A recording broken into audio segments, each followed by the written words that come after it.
Jananam sukadham maranam karunam milanam maduram smaranam karunam kalavashadiha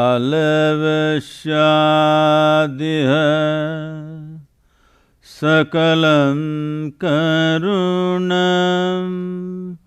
samayadipate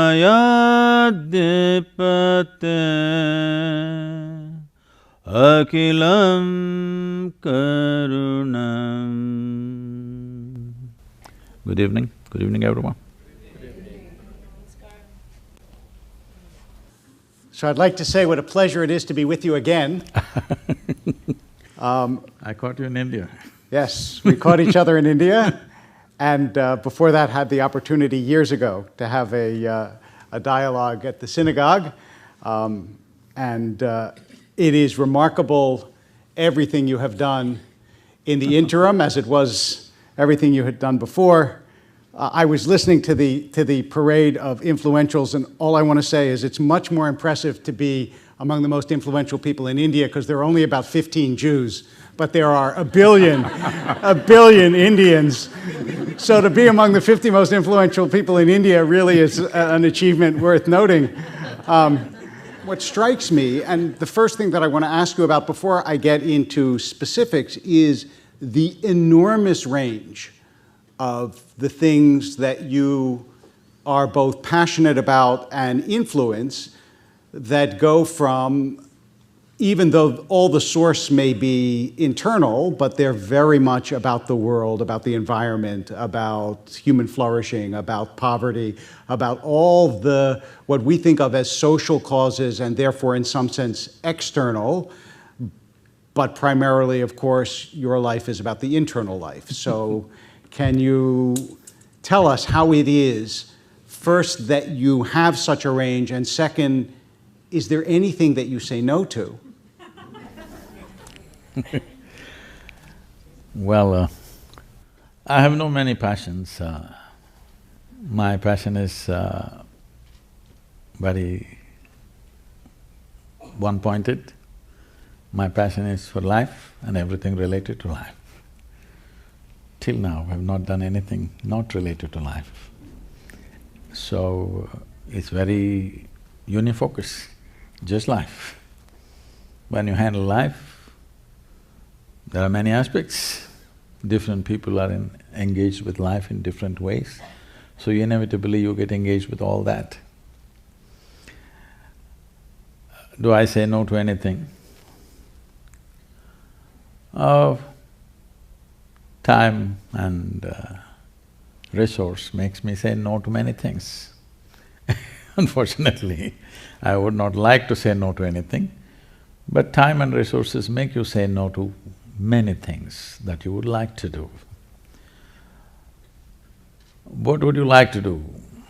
My thing is just this: we as a generation of people, in many ways or in every way, we are the most empowered generation ever. Well, just 100 years ago, with the same capabilities, like all the ladies are focusing their phones on me, if they had just this one thing 100 years ago, people would think you're superhuman, yes or no? Hello? If you had the same phone 100 years ago, you could claim that I'm a superhuman being, you could claim you're the messenger or himself, people would have believed. Because that is how empowered we are. So when there is such an empowerment, my intention is, this is our time on this planet. We must make this the best time ever, because we are empowered like no other generation before. Our survival is better organized than ever before. If we don't make this happen, I think it's a crime. Just to avoid the crime, doing whatever I can. We spoke about the fact earlier that that same empowerment is not only an empowerment for good, that the same force of technology enables people to have a tremendous destructive force.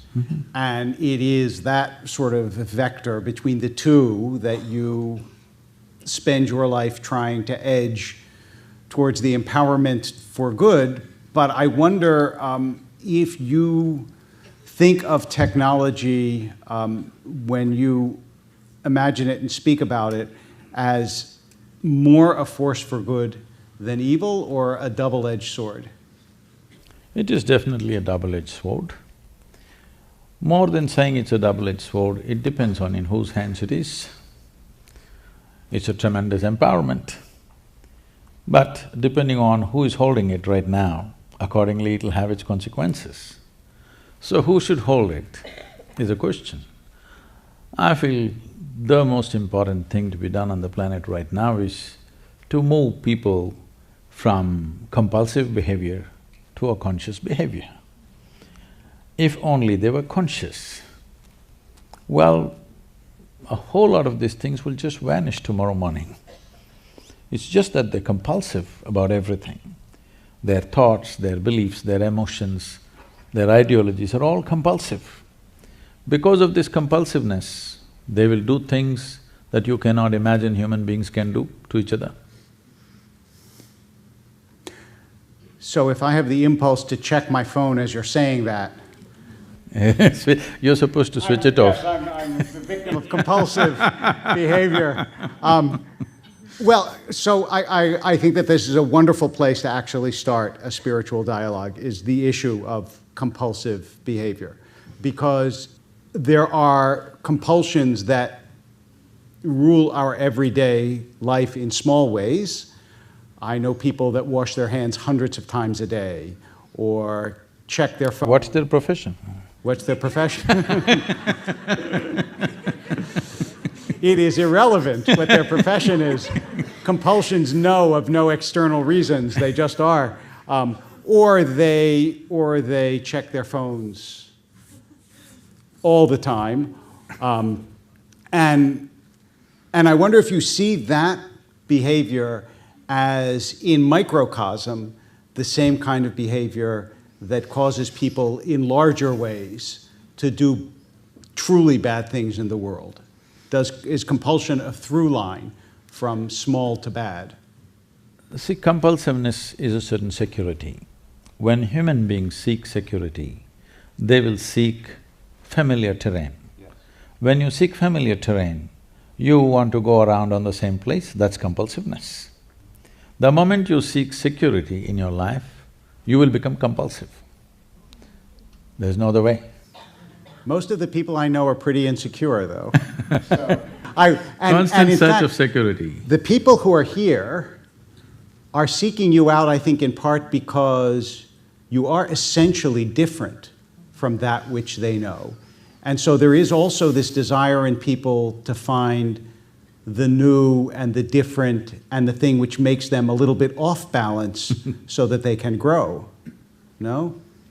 Yes, see, within a human being, there are two fundamental forces of nature working. One dimension of nature is instinct of self-preservation, which will always seek security.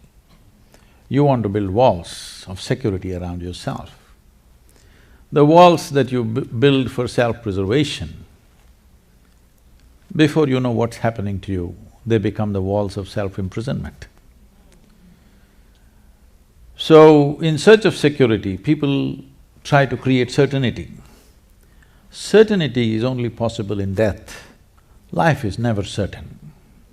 The moment they seek certainty, without knowing why, their face becomes grave.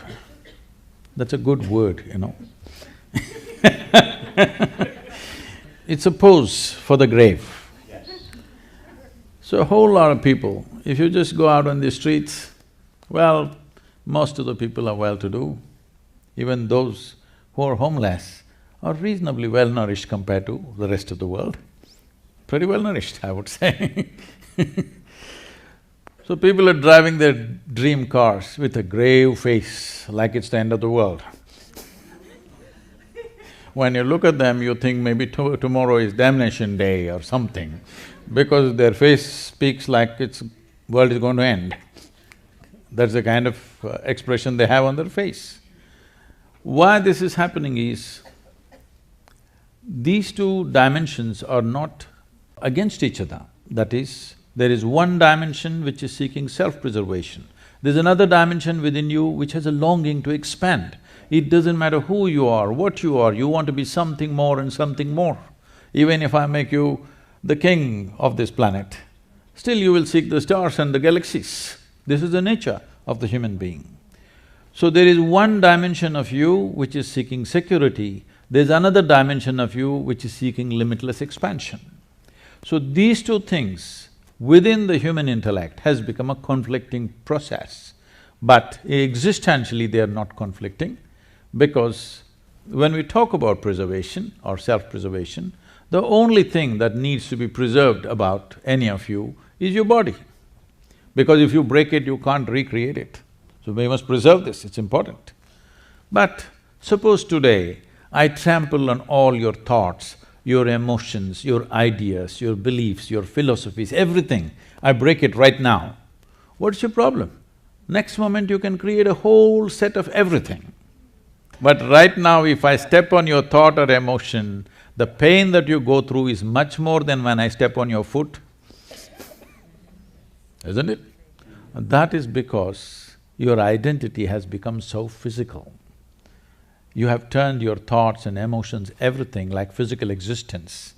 Now, everything in you wants to build a wall. Not just physical self-preservation, you want to preserve your thought, you want to preserve your emotion. You could as well be in the grave, I'm saying. You'll be pretty well preserved. You could have gone to Egypt. You know, some of them are preserved for 1,000 years. So preservation is only for the physicality, we have to protect this body, there is no other way.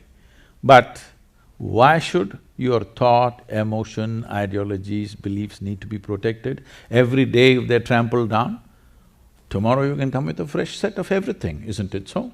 But no, we have made such investments. One of the ways, and this goes back to the beginning of what you were saying about the grave, one of the ways that you play with such ideas is through laughter. That I think a grave guru would be a contradiction in terms. In fact, the Irish poet Yeats said the worst thing about some men is when they're not drunk, they're sober. And if you are too serious and you don't have that playful aspect, I think it is harder to change the way you think and look at the world, and I don't want to miss that part of the way you presented it, because the lightness and the, not lack of seriousness, but lack of grave unhumor is part of the way I think that we expand ourselves and don't stay in one place. See, laughter is not something that you develop as an attitude. It's just that if you I'm sorry.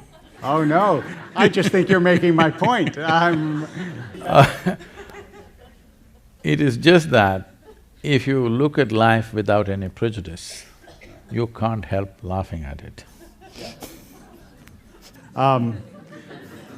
The second part is, I think that, you know, when I speak to our high school students, I always tell them that the indispensable quality to live a good life is courage. Because what you're describing actually takes a lot of courage. It's not easy to be able to change your ideas. It's not easy to be able to change the pattern of your life, and you have to have a certain amount of courage to allow someone to trample on your ideas, because fear is a very powerful motivator in that drive to self-preservation. See, we have given lots of significance to various psychological modes and moods that our intelligence takes. We can call it fear, we can call it courage, we can call it love, we can call it hate. But it is just different shades that your mind takes at different times. All this is only because it is in constant compulsive reaction to something around you. In reaction, if somebody is nice to you, you fall in love with them. If somebody is nasty to you, you hate them. Like this, in reaction, so many things are happening. This is a psychological and social phenomena. This is not an existential reality. Love is not an existential No, reality. no. It is what's happening within you, it's your emotion. What is it? Give me an existential reality that doesn't happen within you. Well, life is. You're alive right now, this is existential. Well, it's pretty in you, though, the life, right? I mean, I don't know, the modes of life, the only thing that I have a problem with in the way you said it is you said it's just the way your mind. And it seems to me that… Let me put it that this love way. is a profound reality in people's lives, as is thought or learning or all these things that may seem transient, but are in fact, I think, deeply rooted in the human experience. Let me come to that. So it's like this. If your body becomes pleasant, we call this health. You want it? Yes. Hello? Yes.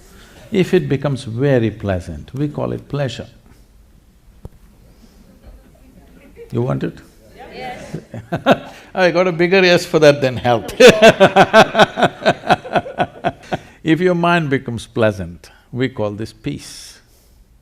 If it becomes very pleasant, we call it joy. If your emotions become pleasant, we call it love. If it becomes very pleasant, we call it compassion. If your very life energies become pleasant, we call this blissfulness. If it becomes very pleasant, we call it ecstasy. If your surroundings become pleasant, we call this success.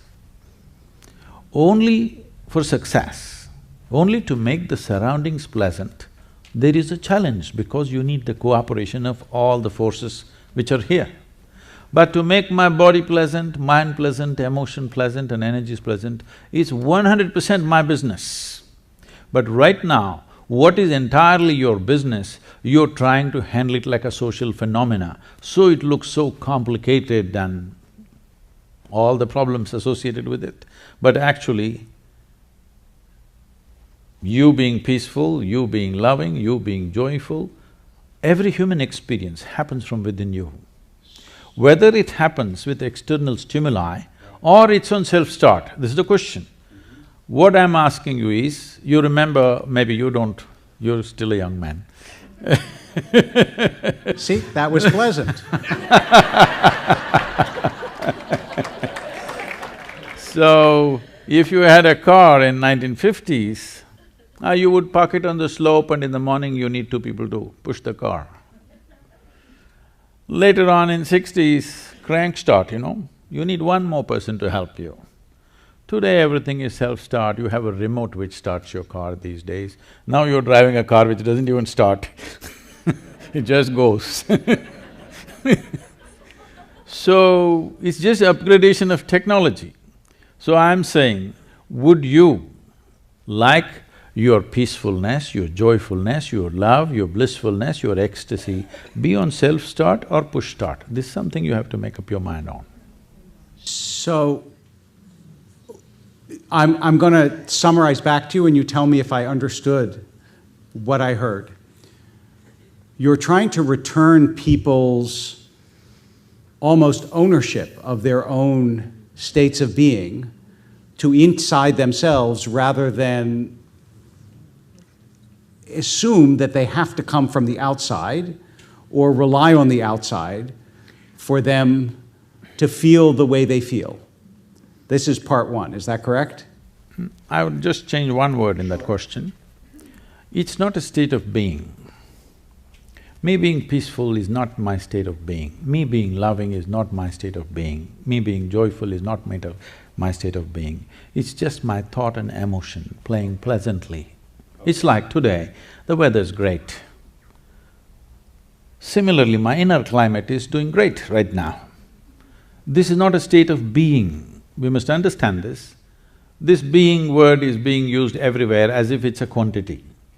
People say this being, that being. Being is not some kind of a quantity, it's like I'm speaking. This is an activity, this is in motion. Only if I speak, there is speaking. Only if I walk, there is walking. Only if I be, there is being. Well, you be. Huh? You be, though, right?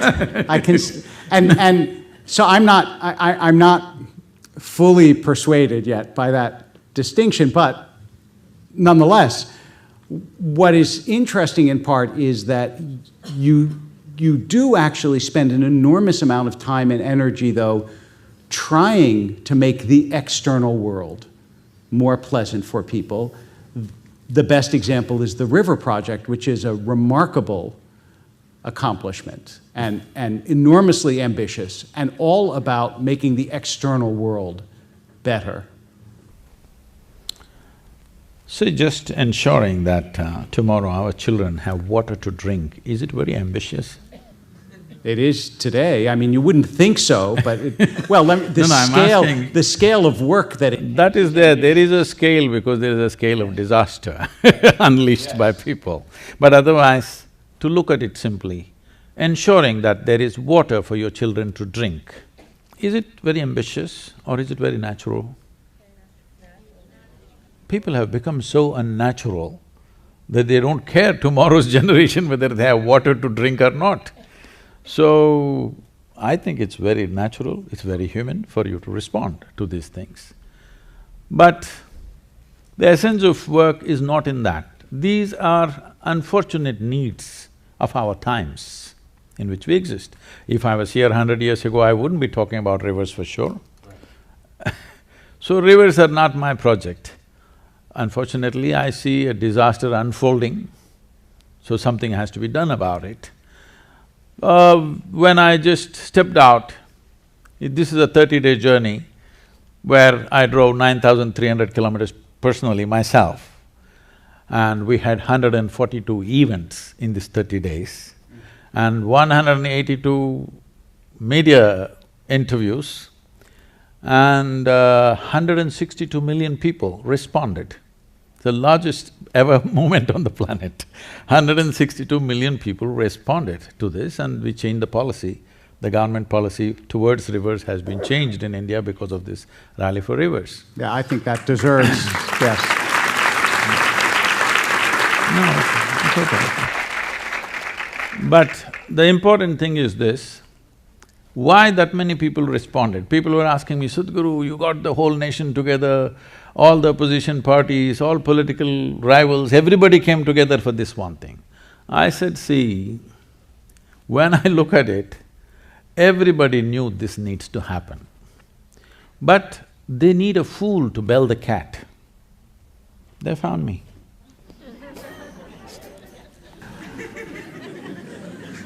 How is your message, your essential message about life and how to change your life and how to improve your life different in different places? Do you go to Beverly Hills and see a different need than you see in a tribal village in India? No, not at all. They would like to think they're different, but they're not. They just complicate simple things. If I go to a tribal village, directly those ladies will just come and tell me what's their problem. If I come to Beverly Hills, they go round and round and round, take 3 days to tell me what's the problem.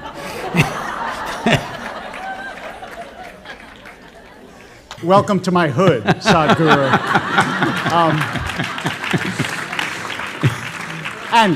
And how do you… because I think that this is actually something that all of us do struggle with, this compulsiveness, this inability to let go of things that we know on some level we should be able to let go of. How do you advise us or help us to let go of those things that we know are almost haunting us sometimes? So let us understand the fundamentals of compulsiveness, where it comes from. See, everything that's physical in this universe, from a single atom to the cosmic nature of things, everything that's physical is naturally in cyclical motion. In atom, things going around, In the cosmos, it's going around, solar system is going around. Our own bodies are cycles. We are born out of the cycles of our mother's bodies. So, the moment you're identified with the physicality of who you are cyclical in nature. What is cyclical is compulsive. What is cyclical has taken a compulsive pattern. It has to do the same things again and again. You try as hard as you want, it will not go. You will give up one and hang on to another. I hope with a Jewish rabbi a joke is allowed. A Jewish rabbi, actually, a joke is mandatory. Yes, so. okay, that's good. This happened. It once happened that Shankaran Pillai was working in an office and his office colleague asked for a lift, a young woman.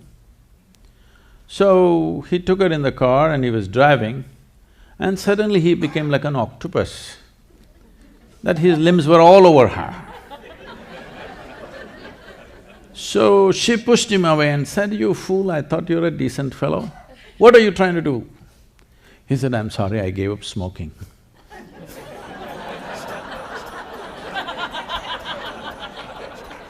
So, if you try to beat compulsiveness with force, you will switch from one cycle to another cycle to another cycle. It keeps happening.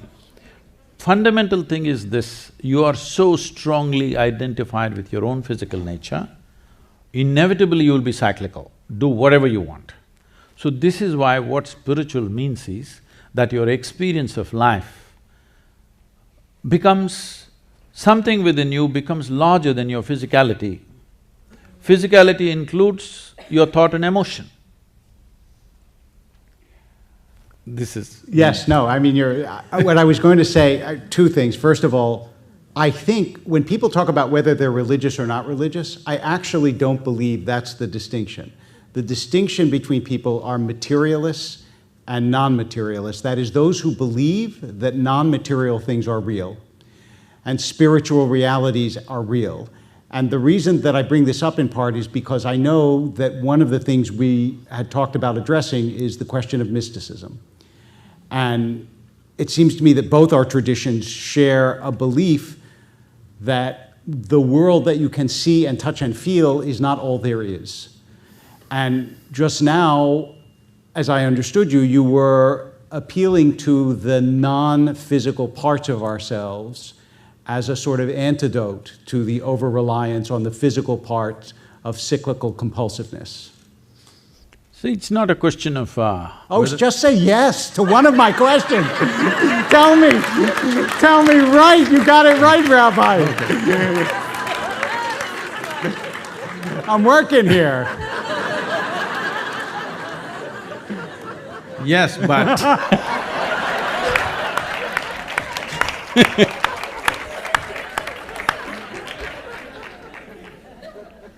Yes, but the thing is, it's not something that we have to believe in. See, none of us were born like this as we are. We came like this, we became like this. This is just accumulation of the food that we've eaten, or it's just a piece of the planet.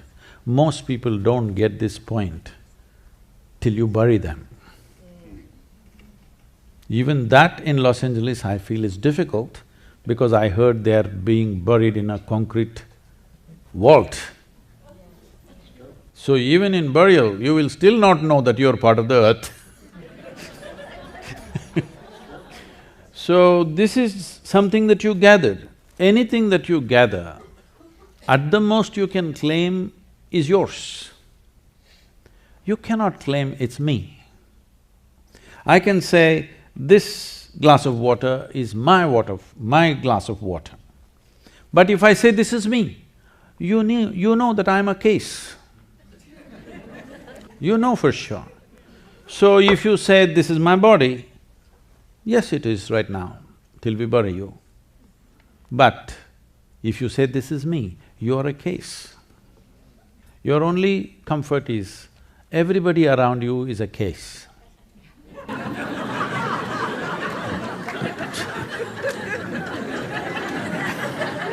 This is how it is in an asylum. The only nutcase is the doctor.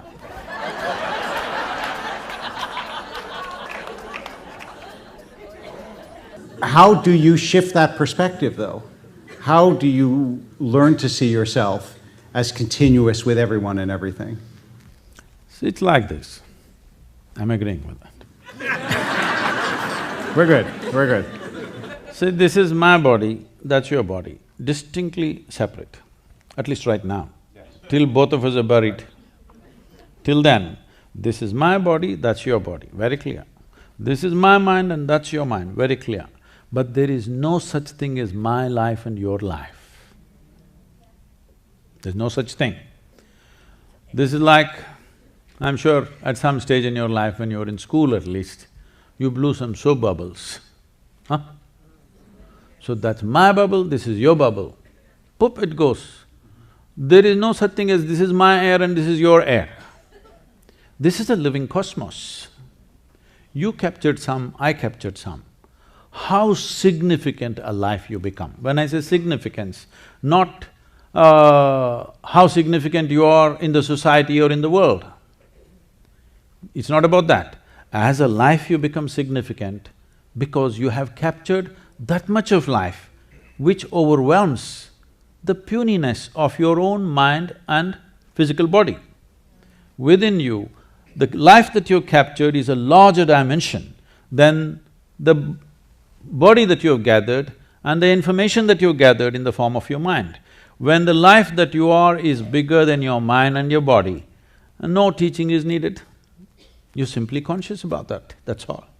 It's not that you believe that, that's a living reality for you. So my whole work is to bring people to a dimension of experience where the life that they are is larger than the mind that they are. Life that they are is larger than the body that they are. So you don't have to give a teaching or a kind of a belief system. Naturally, what is most dominant becomes you, within you. And the way that you bring people to that dimension of being or dimension of existence is… See, as there is a science and technology for external well-being, there is a whole science and technology for inner well-being. The problem that happens in every tradition is, over a period of time, generation after generation, it gathers moss. So much frill it gathered, nobody knows where the skirt is. There was a French Catholic writer, Charles Piguet, who said, everything begins in mysticism and ends in politics. And I think that in religious traditions, that's exactly… Yes. There's a great deal of truth to that. So how do you scrape the barnacles off the boat or the moss off the tradition and identify that kernel which can actually expand people's sense of what they are a part of, but what they are only a small part of? I think I came with a huge advantage that I'm completely uneducated, refuse to be educated. Why I'm saying this is, it is not easy to remain uneducated. Because from the moment you're born, the moment somebody sees a child, all the adults want to pounce upon the child, wanting to teach something that's not worked in their life. Parents, teachers, every kind of people. The moment they see a child, they want to teach the child something. It's very clear. When you look at the child, the exuberance and the joy that the child has and the adults are the way they are, obviously it's not worked for them, whatever they know. But they want to teach it to the child. So I refused this one influence on me. I just remained as I was, uninfluenced by parents, teachers, society, religion around me, politics around me. I kept myself away from that. If you keep yourself away from identifying yourself with just about anything around you, anything, including your genetics, your society, religion, politics, economics, whatever is happening around you, if you're not identified with anything, it is natural for human intelligence to find its way. Nobody has to teach anybody anything. If you just make sure children don't get identified with you, hello? That you don't want that, you want them identified with you. Because it's your legacy, it's not a new life, it's your legacy. You want to live after you're dead.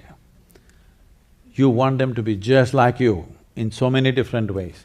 If you don't have this problem, if you leave them alone, just nurture them so that they're not influenced by anything, you will see the world will be full of mystics. I'm not persuaded. First of all, okay, there are three things that you said that I'm not completely persuaded of. One is that you never learned anything. When you say you're uneducated, you spoke a language, you knew your neighborhood that you lived in, you learned how to eat and what foods to make, you learned lots of things from the people around you. There's no way you could have survived had you not learned. That's one. Wait, I'm not done. Number two, I want you to know that when I had a child, I didn't want to teach her the ways that I was that didn't work for me. I rather wanted to teach her the joy that I found in the world and the beauty. And I teach her poetry and I teach her wonder. And I think a lot of what I teach her expands her. I'm sure I've taught her some things that she would say, gee, I wish you hadn't taught me that. But I really do believe that most parents want to teach their children not the things that didn't work for them, but rather the things that they found in the world that are extraordinary and wonderful. No, I did not mean didn't work in that sense. See, the only thing about the adults or the parents is, the only qualification you have is you landed here a few years earlier, Yes. all right? Nothing else. Hello? Yes. Isn't that so? Yes. You just came here a little early. So what do you know? You know a few survival tricks that the child does not know. If you want to teach them business, you want to teach them how to survive in the world, fine, you know better than them, of course. But as life, the reason why everybody loves a child is because child is a better life than the adult. In every way. Just as life, maybe he doesn't have your intellect, maybe he's not accumulated the nonsense that you've accumulated, maybe he does not know how to survive in the world, but as a life, he is far more exuberant and alive than you are. That is why it doesn't matter whose child, when you see a child, you light up, because it's life. Even the grave-faced people get ignited. All right? You know? So, when I say teaching children something that did not work in their life, it is not that your survival tricks did not work, obviously they worked for you, that's what you want to teach, because you're concerned about the child's survival, all right? You're concerned, what will happen to him, this is the only thing. See, when people have children, they only have moments of joy, rest of the time it's only anxiety, what will happen, what will happen, what will happen. Yes, because it's all about survival. So if you even… I'm trying to look at this comprehensively, even if you just examine the prayers on the planet, this says everything about the adults. 95% of the prayers on the planet are just about, dear God, give me this, give me that, save me, protect me. Does it sound like survival or divine expansion? Maybe only 5% is there. 95% is only save me, protect me, give me this, give me that, isn't it? This is all survival process, outsourced.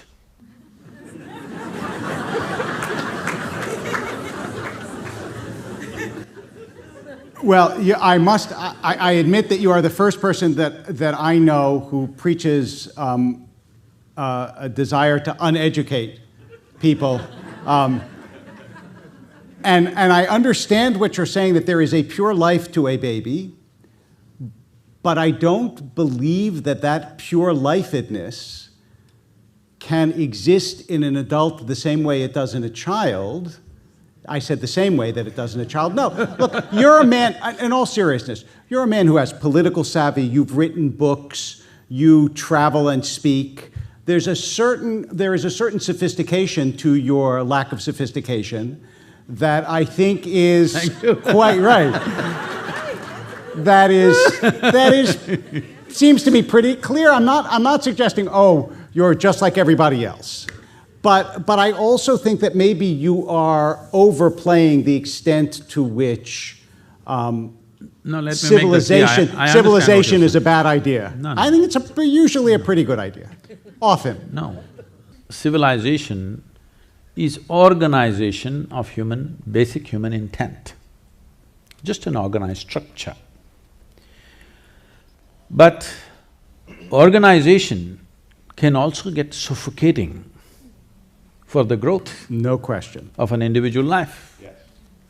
When you are 5 years of age, let's say, when all of you were 5 years of age, how joyful, exuberant and alive you were, and how you are today. Though for all of you, I can see life has worked out very well, better than you would have imagined for many of you. In spite of that, compared to how you were 5 years of age and today how you are, has it gone down or not? See, I want you to understand. With age, only physical agility can go down. Aliveness need not go down. Hello? So are you trying to die in installments? That's all I'm asking you. It seemed foolish to do it all at once, so I thought I would do it gradually over time. But what I would say is, also, I'm not sure that I would privilege aliveness over everything else, because I might be less alive than I was when I was 5 years old. But I wouldn't go back to being 5, because I have so much now that I did not have as a 5-year-old, and some of it, like sad memories, ways in which I've hurt other people, ways in which I've hurt myself, some of it is stuff that may diminish my life, but I also think has made me wiser, broader, more empathetic, more sympathetic, deeper, all of those things. So I don't see this as a one-way street. See, essentially, you are trying to, prescribe some amount of suffering for everybody so that they become wiser. No, I'm saying that a certain amount of suffering is inevitable, and once it happens to you, I'm not sure, you wouldn't choose it, but I'm not sure that once it happens, when you look back on it, you would say, it didn't actually allow me, in some ways, to deepen myself. I don't think that that's unfamiliar to your religious tradition. It certainly isn't to mine. No, I was just about to clarify that. When I said I came with an advantage, I did not belong to any tradition as such. I did not identify with any tradition, nor they could put me into any tradition. This is all I did. I did not identify myself with anything. Just to tell you to what extent. I was around maybe 12 years of age, and in India, our mothers and parents generally, they're not given to every day profess, I love you, this and that. There is no verbal expression of love. They live for us. We know the question of whether they love us or not doesn't arise because their lives are about us. So, it never occurs whether they love us, don't love us, such things don't even exist. It is just their lives are dedicated to us, so we know they live for us. So, when I'm around 12 years of age, some tender moment and not exactly I love you, but in some way she expressed her affections towards me.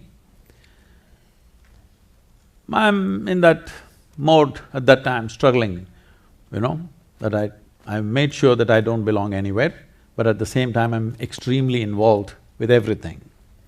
So I just asked, it was a natural question for me. I asked her, suppose I was born in the next house, would you still feel this way about me? She just teared up. I didn't know what I said wrong. I thought I just asked a question. But somehow she just teared up and went away. And after 10 minutes she came back and she did something very strange. She came and touched my feet and she was all in tears. I didn't know what to say. I said, what did I do wrong? I just asked a question. But when I look back later on, when things changed within myself, I saw that she saw the point, she got it in such a profound way, because it is true that her affections are simply because I am her son, not as a life, not as just another being. If I was somebody else, she wouldn't feel the same way. When she realized that, she just kind of, an expansion is also cracking up, The eggshell has to crack for something new to come out. So, I just kept… See, if your intelligence is not aligned or associated or identified with anything, it is natural for human intelligence to seek relentlessly. Seeking relentlessly means without any purpose. See, the difference between… because you mentioned the word mysticism, the difference between mysticism and other ways of doing things is, everybody is trying to find something. A scientist is trying to find something. Somebody who's walking the street right now is trying to find something of their own needs. Every human being, every animal is trying to find something, maybe food, maybe shelter, maybe whatever. So if you have a torchlight, if you have a… what do you call this? Flashlight. If you have a flashlight, you have focused light, you're trying to find something. You only see this person or this person or this person. What mysticism means is, you blew your flashlight, it became a flare. You saw everything the way it is. And after that, you are never the same again.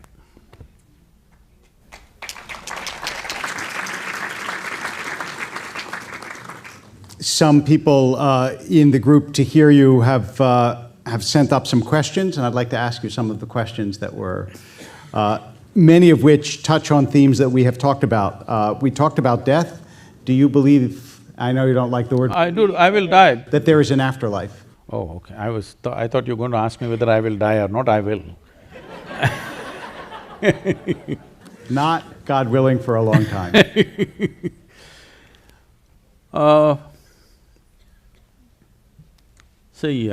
The question is there a life after death? I think some things you know best only by experience.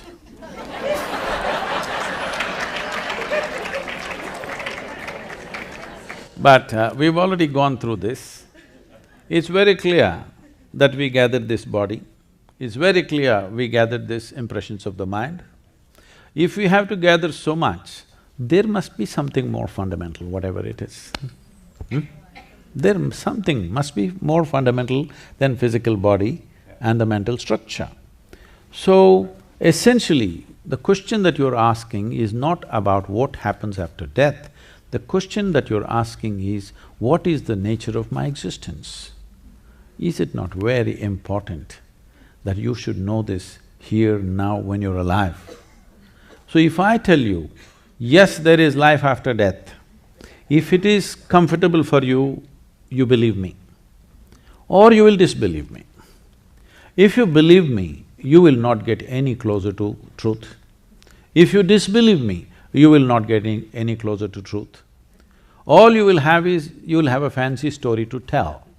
Sometimes pleasant story if you believe, if you disbelieve, a nasty story about me. But nothing about your experience of life will change, isn't it?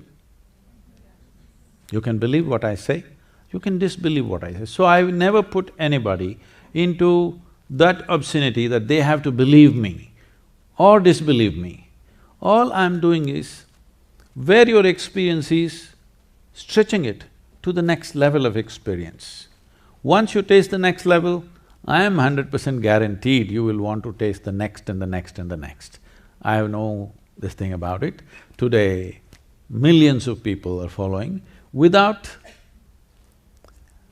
promise of something elsewhere, no promise of anything. All I'm saying is, see, generally you can gather people if you create an enemy. If I say all your troubles is because of these people, then I can gather all these people. But this entire thing is about, there is only one problem in your life, that's yourself. In spite of that, people have gathered. Hats off to the people, because that much sense has dawned on the planet. And if you had that child before you and you could give them advice for life before they've been educated out of it, what would you tell them? I think the best thing is, I tell you how I raised my own girl. So, when she started traveling with me when she was 3.5 months old. Me and her, just two of us driving a car and traveling across the country with a little baby bundled up and one hand on the thing and my right leg is always heavy. In India, we have no speed limits, we are a free nation. So,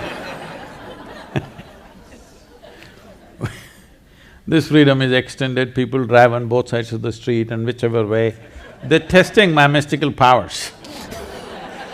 Some of them are busy testing their horoscopes. You know, somebody has told them you live to be 80, the guy is testing it out today on the street, whether it works or not. All these things. So, I'm constantly in new homes and, with various families, wherever I go, I'm crisscrossing India at that time, driving an average of 125 to 150,000 kilometers per year. This is the time I'm building Isha Foundation across the country. So, this girl grew up like this, largely in the car, in many homes. So then I saw adults were so interested in teaching her something. If the child… they see the child, A, B, C, 1, 2, 3, Mary had a little lamb, they will start. I said, nobody will teach her anything. No ABC, no 1, 2, 3, no Mary had a little lamb. Then they said, this girl won't even know how many fingers she has. I said, I don't care whether she knows how many fingers she has or not, as long as she knows how to use them. She thinks this is 1,000,000, what's my problem? She knows how to use them.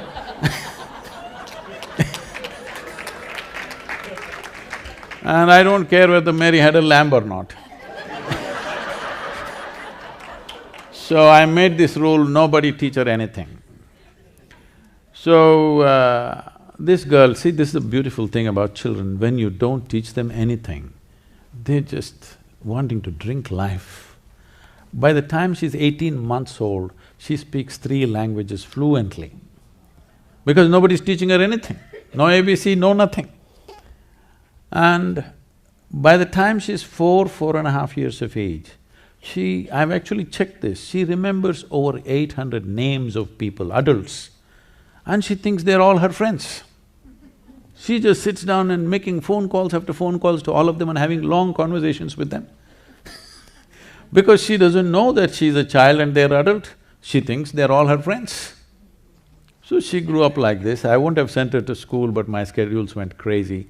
So I put her to a school where there's very little of schooling. So, she's around 12, 13 years of age. Something happened in the school that was disturbing for her. She came home and she was a bit disturbed.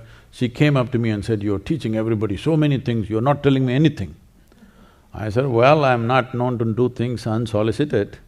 Now that you've come, let us see, sit down here. And I said, this is all, it's very simple.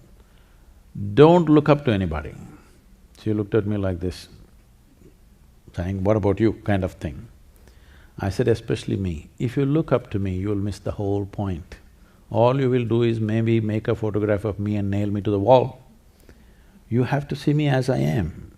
If you see me as I am, there is much for you. If you look up to me, you'll miss the whole point.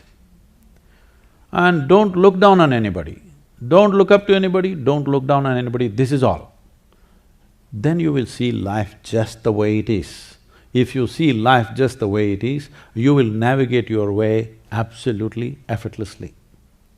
At the age of 15, I took her out of school and she went into classical dance. Now she's a well-known dancer in India, very no education. That's a time when, all her friends in school, somebody is going to Harvard, somebody is going to Stanford, all this. She said, I want to do law in Harvard. I said, see, just don't go by this. I'll take you around a journey. So I traveled, I took her to Oxford, Cambridge, Harvard, MIT, West Virginia University, Stanford University. I said, see, this is what you got. Just spend time. And then I took her to this very traditional dance school. And the way the children were, she sat there and she wept. I said, what? She said, I'll join up here.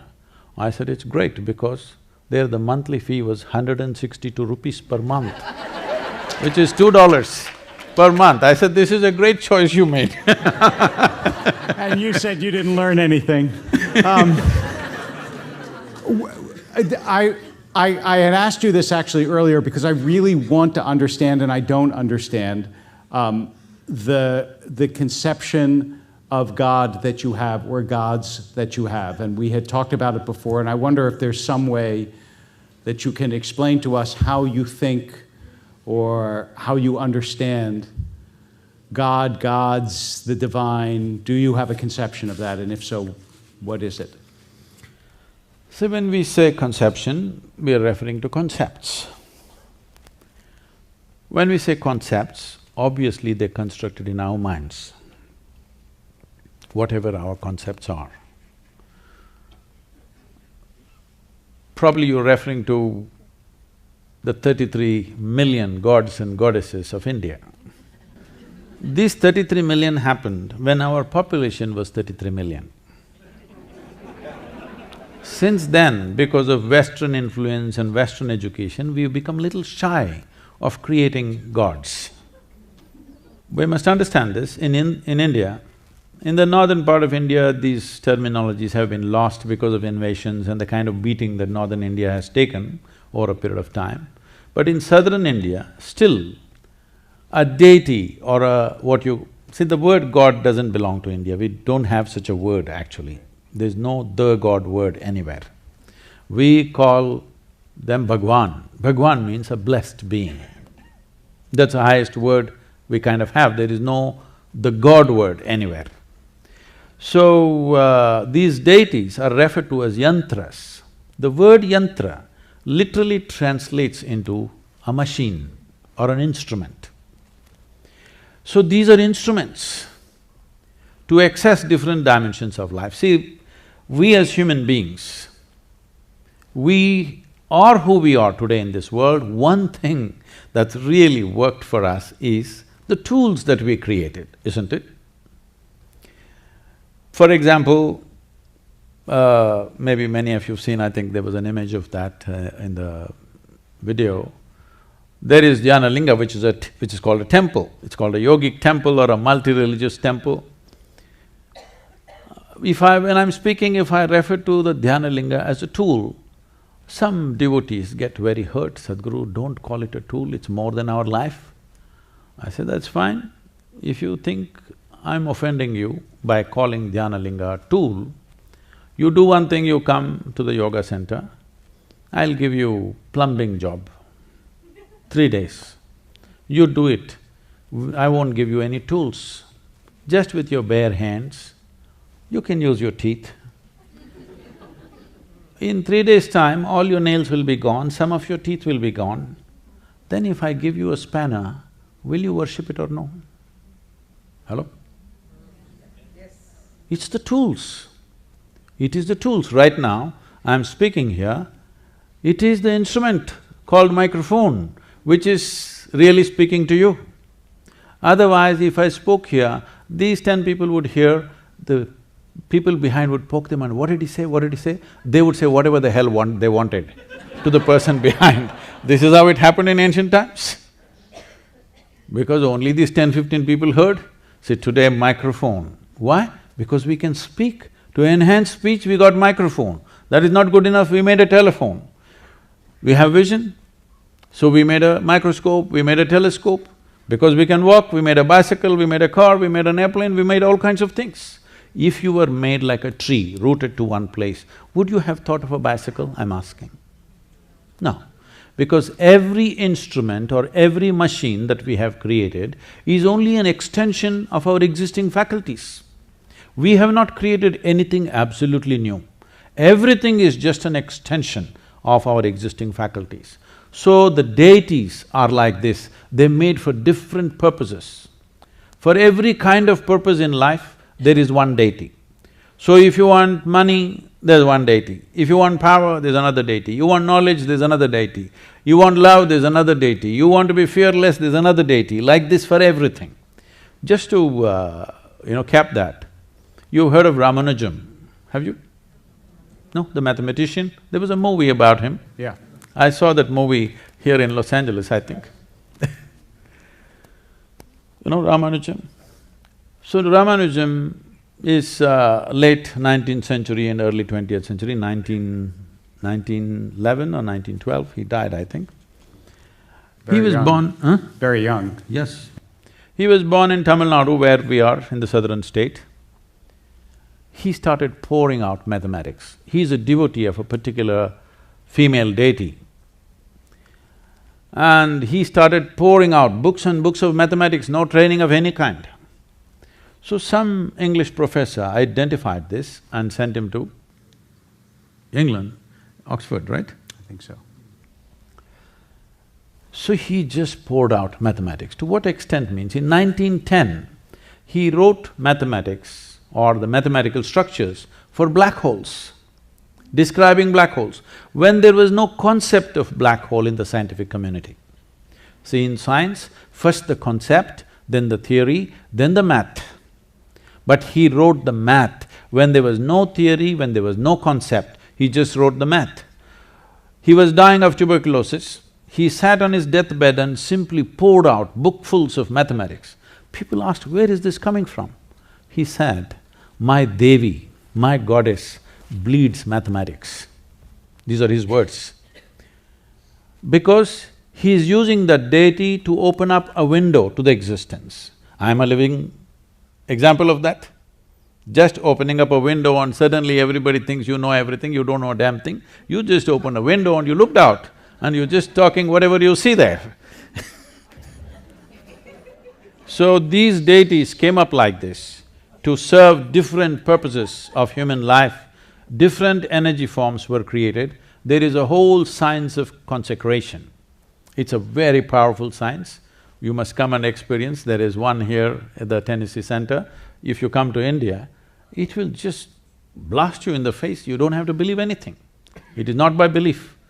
Just the very energy there is like that because these are consecrated spaces created for specific purposes. To teach yoga, we consecrate one way, to make other experiences happen. This Dhyana Linga means it's a meditative form. Without any instruction, people will become meditative. No instruction, no previous experience. They come and sit down thinking they will sit for 5 minutes, they will simply sit for an hour, 2 hours. Recently somebody came, just before I came here, in the month of March. One man came from Himalayas, he just sat down in the temple in the morning, when 6 o'clock when the temple opens, evening 8 o'clock, he was still sitting there. He just didn't move. So people got scared, he may leave his body, they came to me. Sadhguru, this man has not opened his eyes since morning, he just sat there over 12 hours, he has not moved an inch, he's simply sitting there. Then I knew who it is, I said, don't bother, just go and whisper to him, Sadhguru will see you tomorrow morning, he'll wake up. So because the energy itself is meditative, you don't have to know anything, it makes you like that. So this is a science that was explored profoundly and we created forms. You won't believe, there are tribes of thieves. You know, you heard of the Pindaris and others in India, who are bandit tribes. They have their own gods and goddesses. Before they go on their thievery, they have their gods who will assist them in that. They created that kind of energy for themselves. This is like creating any other instrument. You have a science and technology, you can make wonderful life-saving instruments out of it, or you can make a gun out of it, you can make anything out of it, you could have made anything out of it. So people made various deities for different purposes in their life. But this thing about this is the god never existed in the country or in that culture. This is why this is one culture which constantly taught people that your life is your karma. You heard of that word, that's become an English word now. Karma means your action. Physical action, mental action, emotional action and energy action. These 4 dimensions of activity you're constantly performing. Over 99% of it is unconscious. See, from the moment you got up today morning till this moment, these 4 dimensions of activity, your physical activity, your mental activity, your emotional and energy activity, how much percentage of it are you performing consciously? Believe me, it's way below 1%. When 99% is unconscious, life will be accidental. When life is accidental, anxiety is natural. When anxiety becomes your way of existence, now fear is the key, you'll just about believe anything. You're ready to believe anything. You're just trying to hold on to something that gives you some comfort, some solace, something to make you feel like you're standing safe.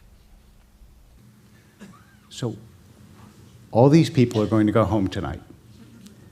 What is it that they most either should take away or can do differently even before they get to visit you in Tennessee, that you think is the indispensable piece of what you have to say to them, at least as a beginning lesson for those who aren't further along the path? There are two aspects to everything that I do. One is there is a spiritual dimension which can be transmitted in many different ways. There is a mystical dimension. Mysticism has no purpose. Mysticism is just pure exploration. It has no purpose. But this is the nature of human intelligence. Even if there's no purpose, this intelligence wants to know. This is the nature of human intelligence. If you release people from their daily concerns and fears, believe me, every human being will want to know everything in the universe. Right now, their day-to-day nonsense is keeping them busy. Their psychological and physiological drama is keeping them busy all the time. If they had no concerns, everybody would pay attention to everything and want to know everything. Mysticism has no utility. It is simply like pure science, you just want to know. Well, your life becomes profound, but it has no application as such. How can I go out on the street and use my mysticism? There is no such thing. Spiritual process has a certain use to your own emancipation, your own liberation, your own freedom that you achieve within yourself. In that sense, if you must take away because we are in America, you must take away something. When you die, what will you take away? I want to know. Hello?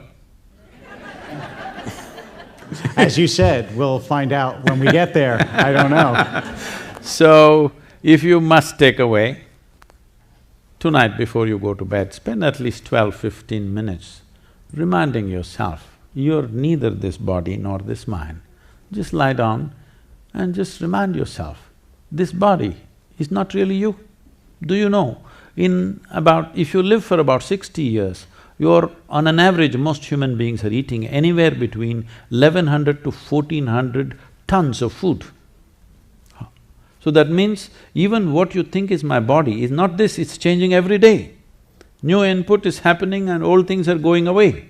So 1400 tons, you don't carry that much of weight right now. So obviously, what you have as a body right now is just a transient amount of food and soil, isn't it? Hello? So what you think is mine also is not it is just all the time changing. So at least try this much. What is my body is not me. What I think is my mind is not me. It is mine right now for use, but it's not really me. Just, if you're not able to do it, just link it to your breath. Inhalation, I'm not the body. Exhalation, I'm not even the mind. Just lie down for 12 minutes and do it, till the last moment, till you fall asleep. This is something you must notice. Most human beings, when I say most, I'm very generous with the percentage, 99%. 99% of the human beings never notice that moment when they're slipping from wakefulness to sleep. They will simply go off like that. If they're alert, they cannot sleep. But there is a way to sleep in an alert manner. If you sleep like that, one thing that'll happen to you is, your sleep quota, if you're sleeping for 8 hours, it'll simply drop to 3 to 4 hours just straight away. In synagogue, I sometimes see people sleeping in an alert manner, actually. It's not… No, that's not uncommon. No. That comes with practice. No, that moment when you're passing from wakefulness to sleep, if you can still be conscious, that I am not the body and I am not the mind, believe me, something remarkable will happen. I wanna acknowledge that it is my impulse, and you said this is America, so we have to have a takeaway. It is my impulse to ask you always what to do, and it is your way to talk not so much about the doing as it is about the larger perspective that you're trying to get to.